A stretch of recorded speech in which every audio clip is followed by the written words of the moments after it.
National Weather Service in Detroit, Pontiac has issued a tornado warning for southeastern Saginaw County in southeastern Michigan until 12:45 a.m.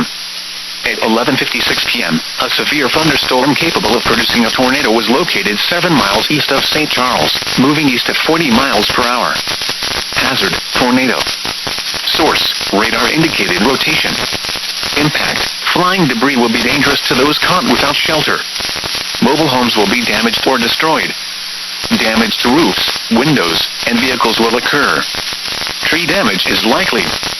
This dangerous storm will be near Birch Run and Bridgeport around 12 a.m. Frankenmuth around 12:05 a.m.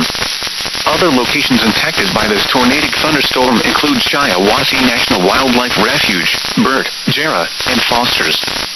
This includes I-75 between mile markers 134 and 146.